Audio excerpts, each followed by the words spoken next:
Yogis, a question. What are the benefits of pranayama? There are so many benefits of pranayama, though some of them might be anecdotal. So here are some that have been backed up with scientific studies, okay?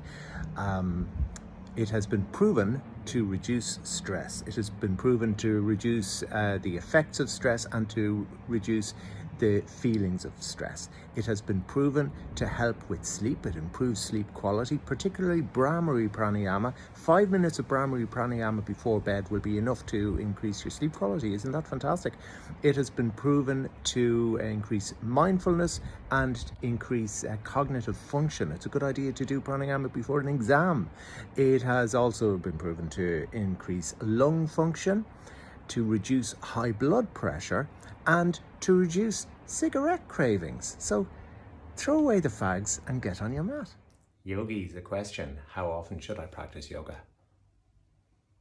That's a trick question, isn't it? Yeah, because you know the answer is every day. Yeah, so do something every day. What you do every day will just become part of your life, and you'll feel great doing it, especially something nice like yoga. If you do it once a week, I mean, it's like trying to get everything into one meal a day. It's just hard, isn't it? Do a little every day. It doesn't have to be a big practice. Roll out the mat, do a dog, see how it feels, see where it takes you. If you have 5 minutes, well, do 5 minutes, and then tomorrow you might have 25 minutes, and on Friday you might have 45 minutes, and then you go to a class on a Saturday, whatever. But get a little in every day, yes. And do pranayama as well. Yogis, a question. You use Sanskrit in class. We don't understand it. Can you just use English?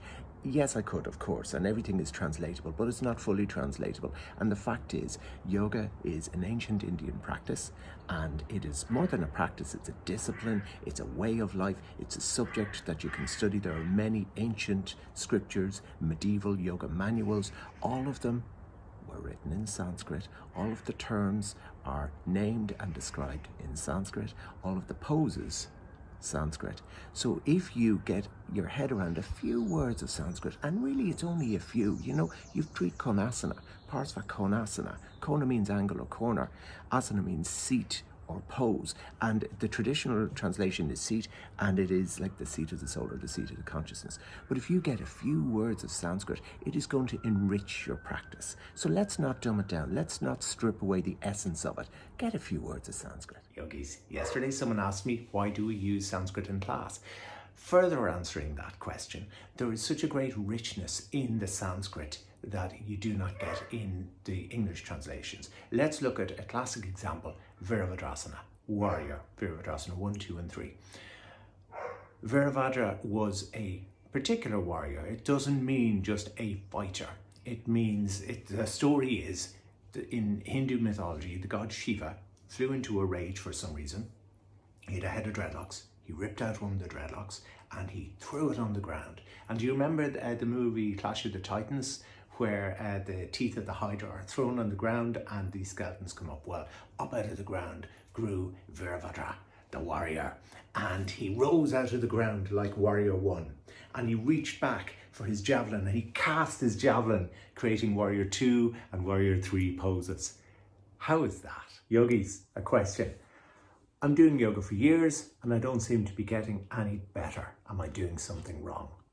Well, if you weren't doing yoga, you would probably be getting much worse. That's the first thing, let's face it. But look at what else you're doing in your life. Are you doing, for example, are you doing heavy lifting that it's stiffening you up? It could be something as simple as that. It could be other things in your life that are undoing the yoga.